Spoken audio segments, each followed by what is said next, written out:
A billionaire CEO put $100,000 on the table, then chose the night janitor. At the gala, their contract explodes onto the big screen and the room turns hungry. When he taps her wrist, breathe, do they run, or rewrite everything? Before we dive in, make sure to hit subscribe, tap like, and share this video.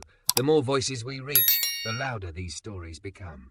And drop your city in the comments. Let's see where love finds us. The marble lobby was built to make people feel small. That was the point, Sabrina Holt used to think. Let the stone do the talking. Let the glass do the judging. Let the light strike like a verdict. Tonight, the lobby made her feel small, and not in the satisfying, powerful way. It was past midnight, and the echo under the 20-foot ceiling was a reminder that everyone who mattered had gone home to families, dogs, houses with porches that held laughter. She had a penthouse, a panoramic view, and her phone filled with headlines that said she was coming apart. She leaned against the chilled column and practiced the perfect face she wore for boardrooms. Chin lifted, mouth soft, eyes that gave nothing. The phone wouldn't stop vibrating. Holt Ventures, CEO issues wild bounty. PR stunt or breakdown. A message thread with the words she wished she'd never typed sat open like a wound. $100,000 for a husband. I need a partner for the next 90 days. Gala, investor roadshow, the foundation ball. Signed contract. Clean exit when we're done. It had been a joke when she typed it, an angry, exhausted joke to a circle of friends who thought cruelty was a sport. But one screen grab later, the internet had teeth. A soft hum rolled across the marble. She looked up. The night janitor guided a floor machine like a quiet animal. The cord looped over his forearm, patience in the angle of his shoulders.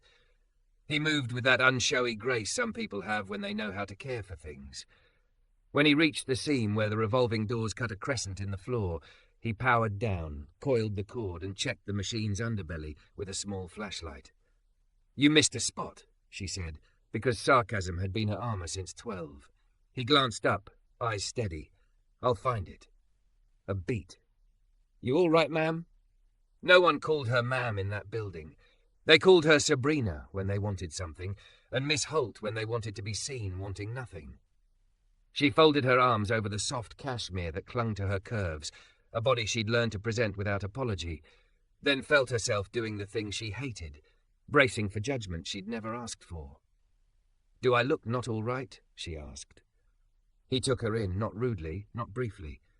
He was tall and solid, with skin the colour of warm cedar and hands nicked by work. His uniform was clean but a little faded, stitched with a discreet badge, M. Reed. He gave her the kind of nod people give a storm that won't be reasoned with.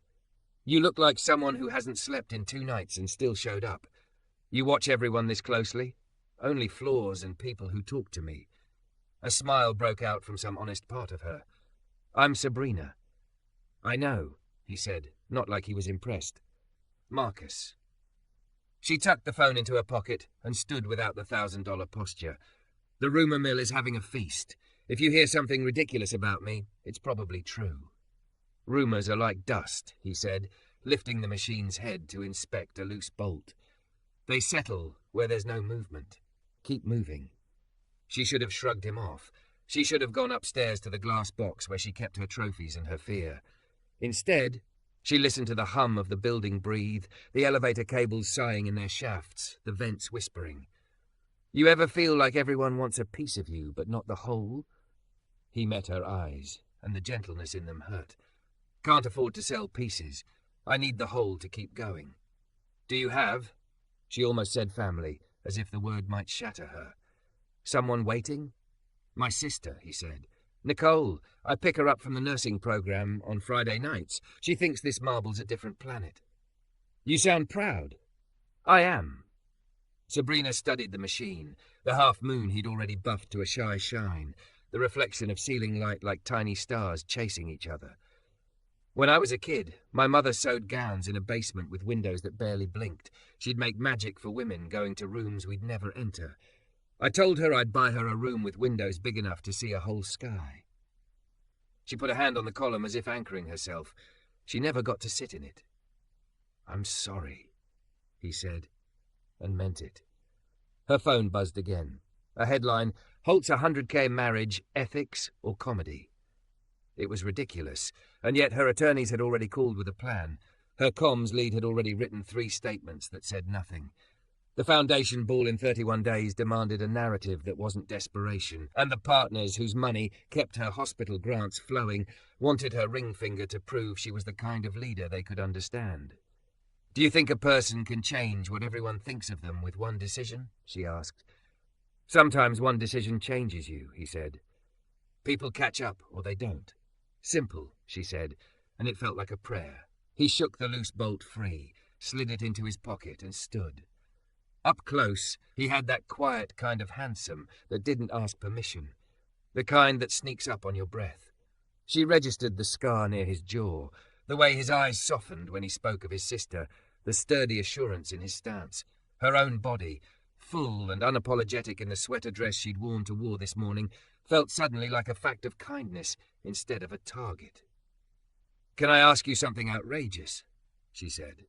"People ask me where the bathrooms are, and can I open the doors they're standing in front of," he said, one corner of his mouth pulling up. "You'll have to do better." She exhaled a laugh that surprised her with its warmth. "What if I told you I'm paying $100,000 for a husband?" He didn't flinch, didn't blink. He waited, like a man who understood that real things were often said with weapons of humor. "Not forever," she said quickly. 90 days. Appearances, the ball, investor meetings, dinners where men test your edge with butter knives. You'd be my partner in public. We'd be clear about boundaries. A clean exit. And yes, I know how this sounds. He rested both hands on the machine's handle, shoulders squaring under the fluorescent lights. "Why tell me?" "Because you're the first person who looked me in the face tonight, like I'm a person," she said. "Because I watched you 10 minutes before I opened my mouth. You fixed a machine with care. You set cones so no one slipped.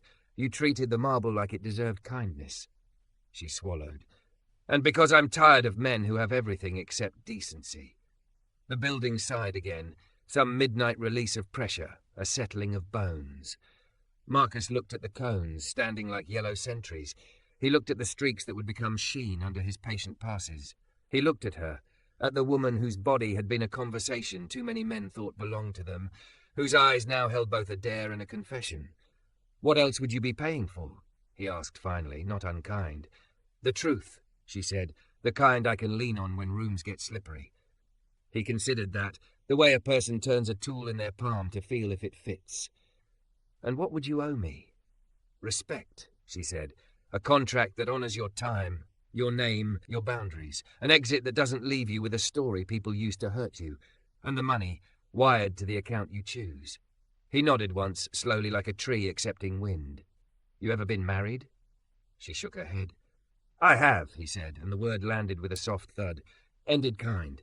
Still ended. Taught me something, though." "What?"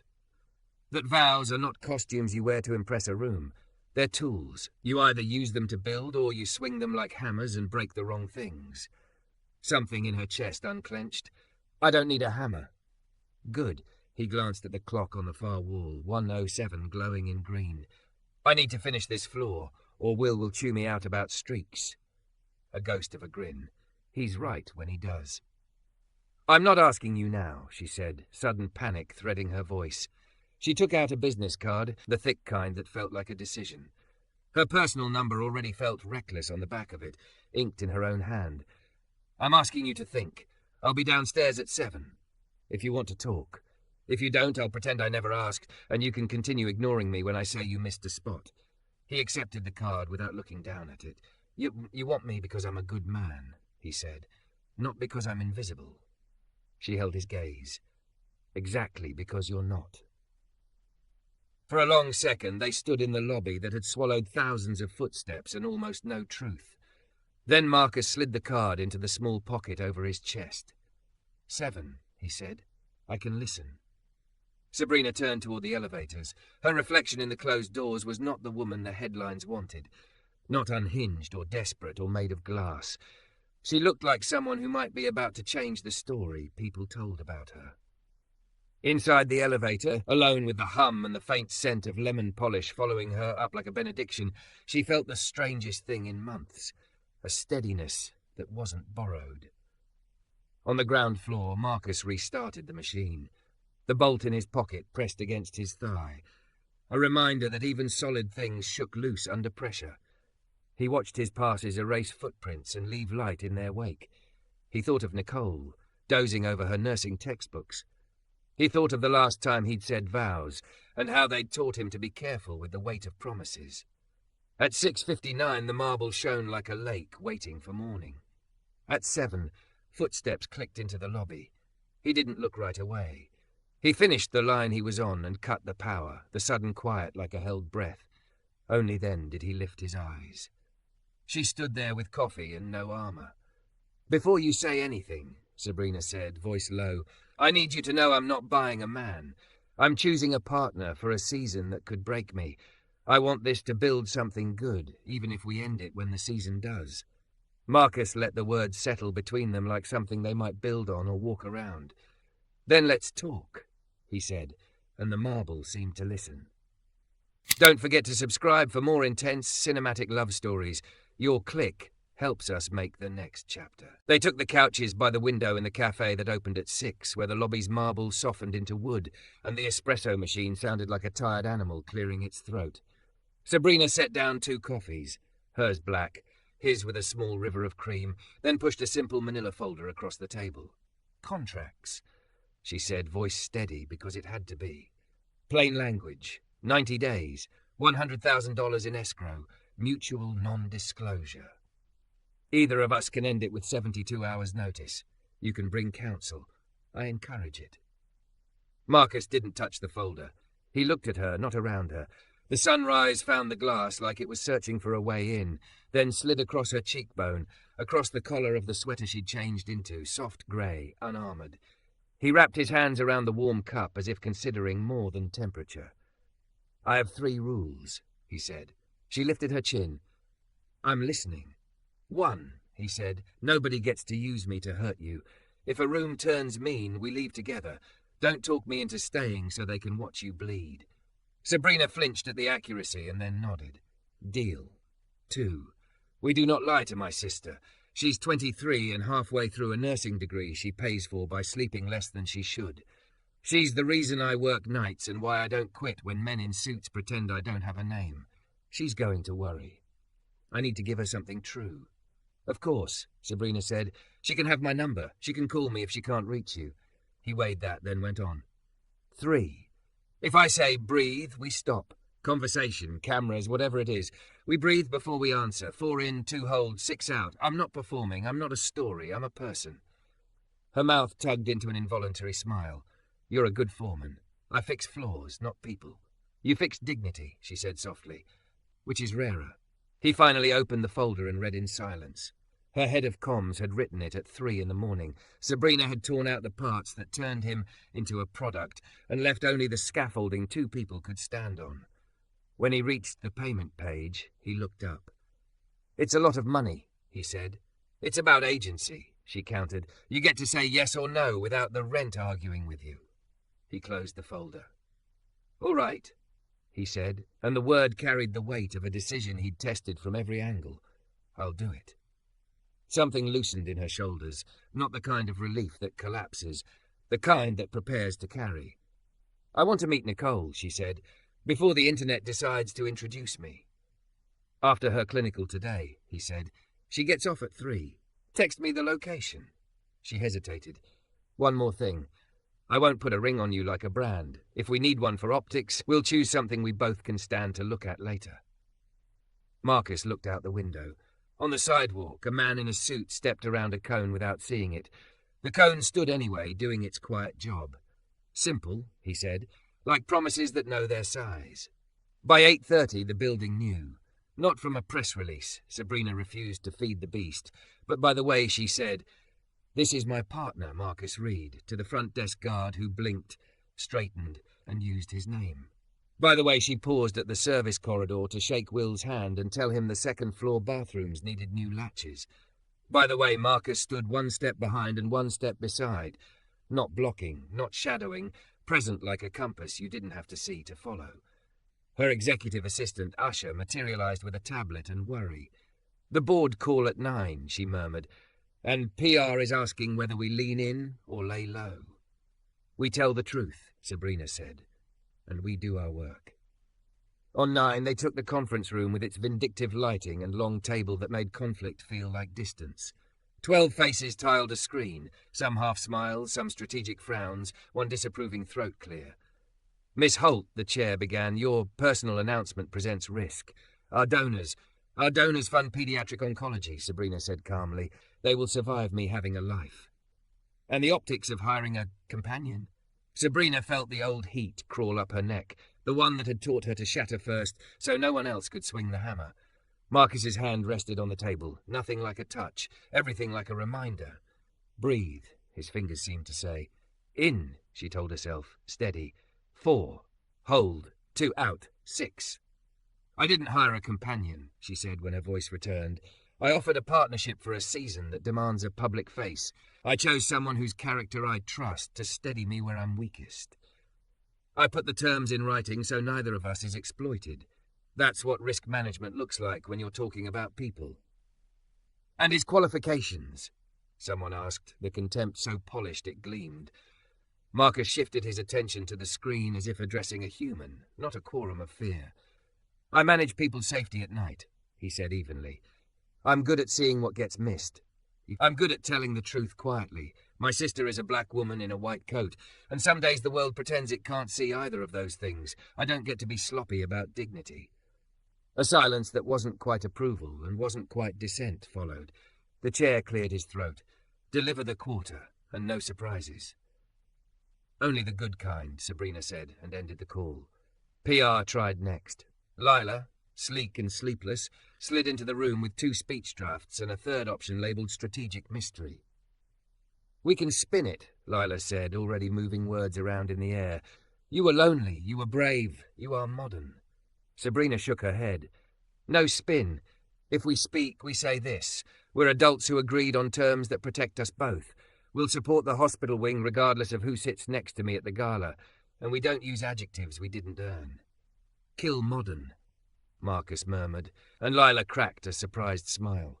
At 2:50, they stood outside the city college, where buses coughed and students leaked out the doors with the energy of people chasing sleep.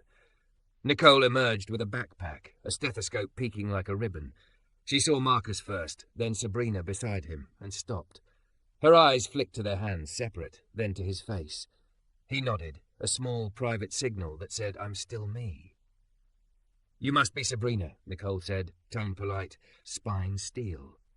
"I am," Sabrina said, suddenly aware of the expensive simplicity of her coat, the way her hair caught the light, the way her own body took up space next to a woman who hurried between classes and night shifts. "I didn't handle the leak well. I own that. If you ever feel we're costing you safety or quiet, you call me. I will adjust." Nicole's mouth tilted, not toward approval yet, but away from distrust. "Internet is loud," she said. "We live anyway. Marcus told me 3 rules. I'm adding 1. "Please," Sabrina said. "You don't shrink him," Nicole said. "In your world, people like you take up whole rooms without meaning to. Don't push him to the wall to make yourselves fit." Sabrina felt the sting of truth and swallowed it without dressing it up. "I won't." They walked to a diner that smelled like coffee and onions. Nicole ordered pancakes the size of records and ate half of Marcus's fries without asking. They talked about nothing. Weather, the new professor who hated group projects, whether the city would fix the bus stops, and everything. How men with microphones mispronounce your name even after you correct them. How grief makes you better at holding doors for strangers. At the register, Sabrina tried to pay. Marcus had already slipped cash to the server who called him baby and slid an extra syrup onto the tray. "We're not keeping score," he said as they stepped into the cold. "We're keeping accounts balanced." By 5, the hashtags were multiplying with the efficient cruelty of vines. Shash janitor groom, 100 husband. Somebody posted a photo of Marcus in the lobby next to a shot of a male model with a smirk that looked like it had been sculpted. Comments racked up like hail. Sabrina stared once, felt the old flinch, and closed the app. "Breathe," Marcus said quietly in the elevator, reading the set of her shoulders as easily as floor polish reads a scuff. They counted together. In, hold, out. The numbers pulled the static out of the air. By the time the doors opened to her private floor, The noise had receded back to the street where it belonged. "Show me your sky," he said, and she blinked. She walked him past framed magazine covers she suddenly wanted to take down, past a kitchen that smelled like citrus and not like dinners eaten while standing. The living room was glass on 3 sides. Evening bled pink at the edges of the city. She stood with her palms on the window and let the chill through the glass lift heat from her skin. "My mother sewed in a room that forgot the sun," she said. "I promised her windows. I got them, and sometimes I still forget to look." Marcus took in the view, then the photos on the mantel. One with Sabrina in a dress her body made glamorous by refusing to hide, one with her hair shorter and her smile crooked from some private joke. "You can rest here," he said. "I don't know how," she admitted. "Learn," he said. "All this money buys nothing." She laughed. It turned into something warmer. "Bossy." "Foreman," he corrected, and that made them both laugh. They stood in the quiet until a phone buzzed itself toward the edge of the counter. A text from Asha. "Heads up, video just dropped. Your mother.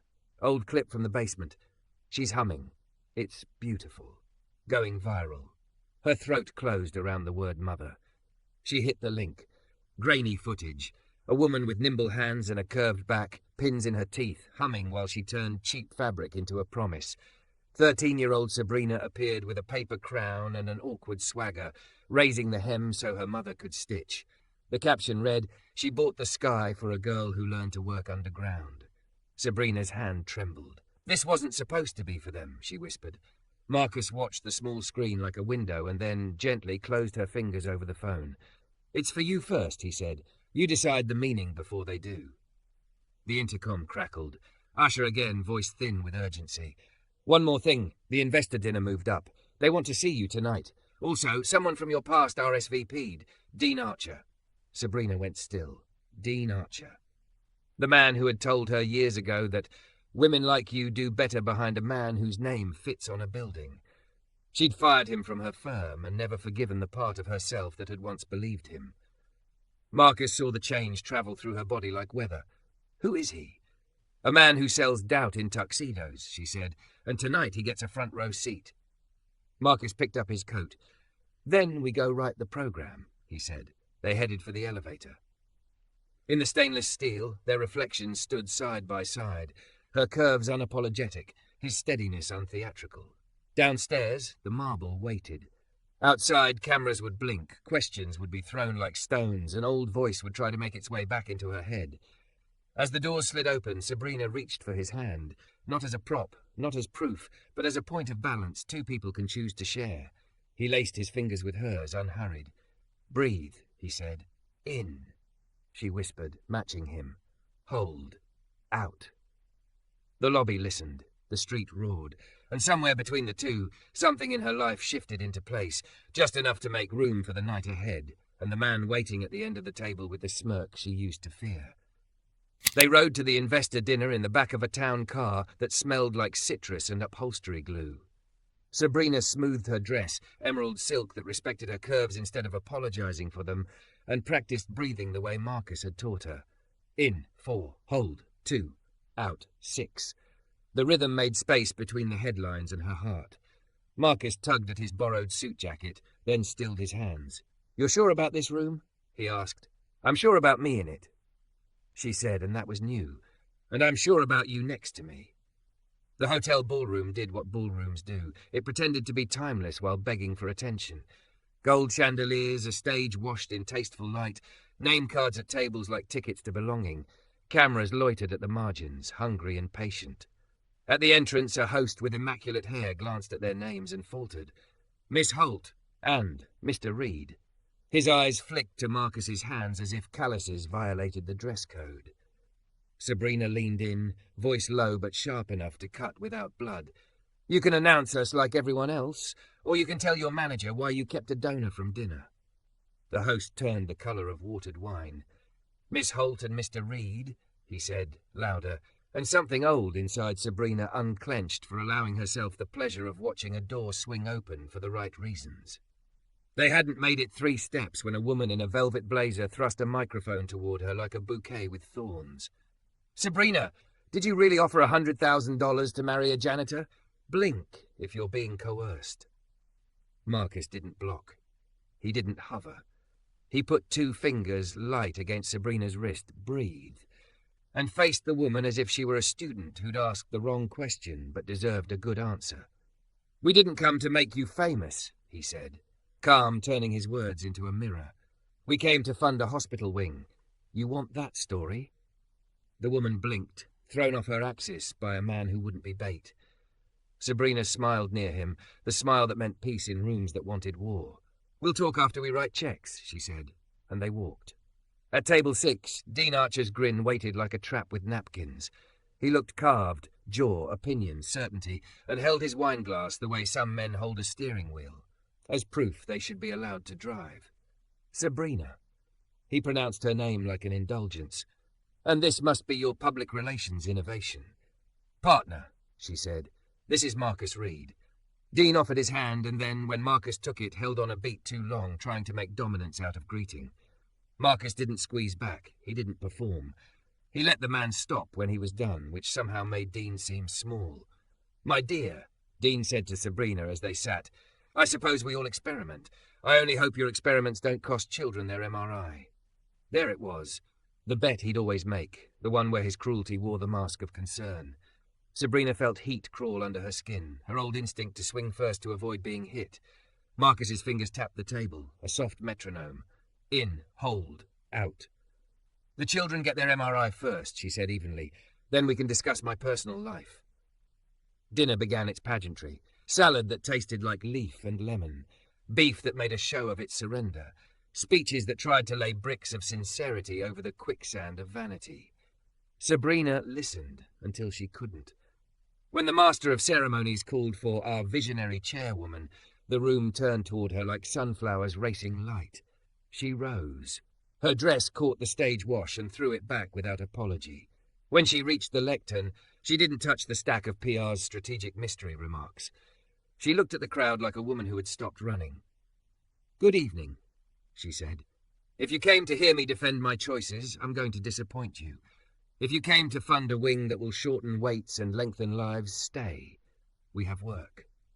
A whisper ran through the room, curiosity switching seats with hunger. She let the sound settle, then went on. "When I was 13, my mother sewed gowns in a basement that forgot the sun. She hummed to keep her hands steady. I promised her I would buy a room with windows big enough to see the whole sky, and that nobody would tell me where I could stand when I got there. I kept the windows. The other part took longer." She felt Marcus near the front, as surely as if he'd placed a hand between her shoulder blades. The urge to rush quieted. "I offered $100,000 for a husband," she said, not flinching. "I thought I was buying protection from rooms like this one. What I chose instead was partnership, clear terms, mutual respect, a person whose dignity doesn't depend on my bank account." She turned slightly toward him. "Marcus has 3 rules. We leave together if a room turns mean. We do not lie to his sister. And when things get loud, we breathe before we answer." She looked back at the donors, the journalists, the men who had made a religion out of their own seriousness. "I recommend those rules to anyone who calls themselves a leader." A tight cough from Dean. He lifted his glass and smirked. "And how much does a lesson in leadership run these days? 100,000? 2? Sabrina let herself smile. "You can't afford this one, Dean." He laughed like he thought he'd won something and flicked his eyes toward a production crew camped by the AV board. A screen lit unexpectedly behind her, the Holt Ventures logo giving way to a document blown up 30 feet wide. Her contract. Somewhere in a back room, someone decided this was the gotcha moment of the year. The room gasped like a school of fish. Marcus was already in motion. Not panicked. Methodical. He didn't rip cords or make a scene. He walked to the AV table and spoke to the young technician who looked one day from quitting. Sabrina watched him point gently, listened to him say, "You can choose not to be used," and saw the kid's shoulders drop in relief as he cut the feed. The screen went black. Back at the lectern, Sabrina didn't apologize for the pages the room had seen.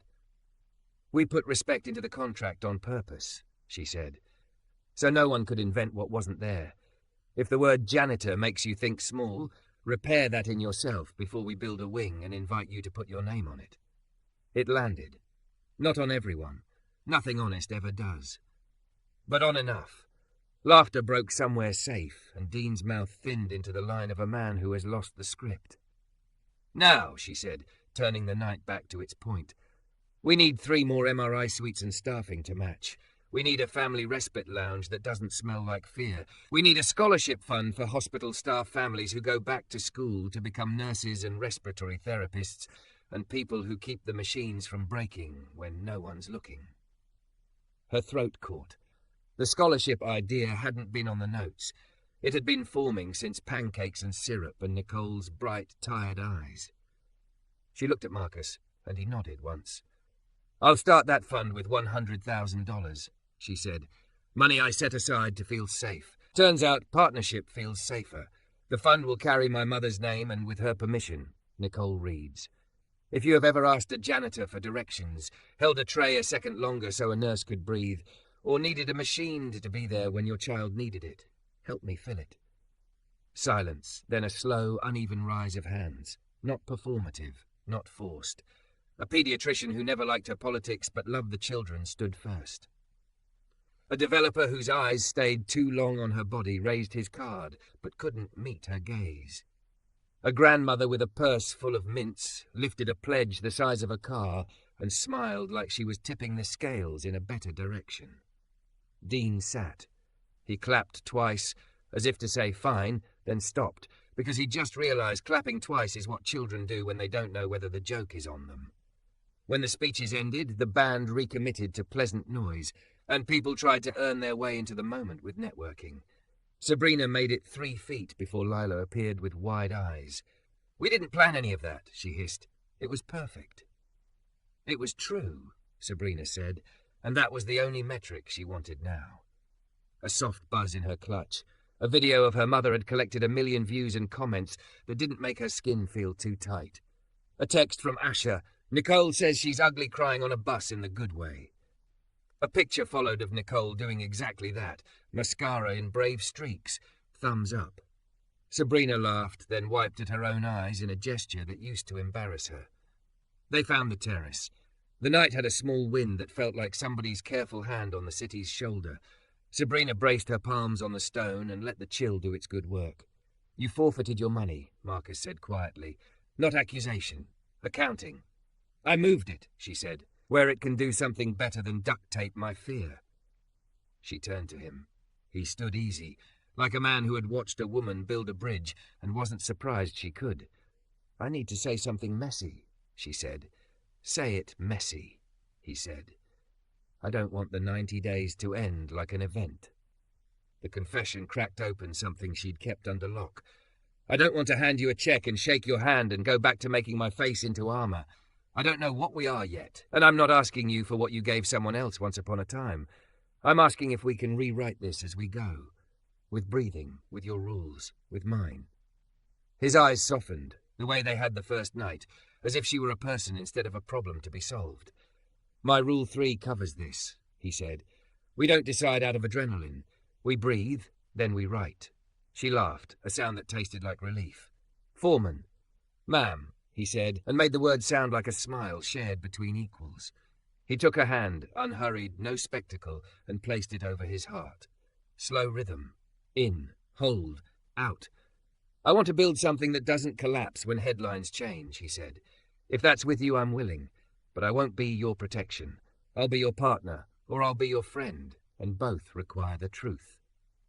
"The truth," she echoed, feeling the old scaffolding of her life ratchet a notch higher and steadier.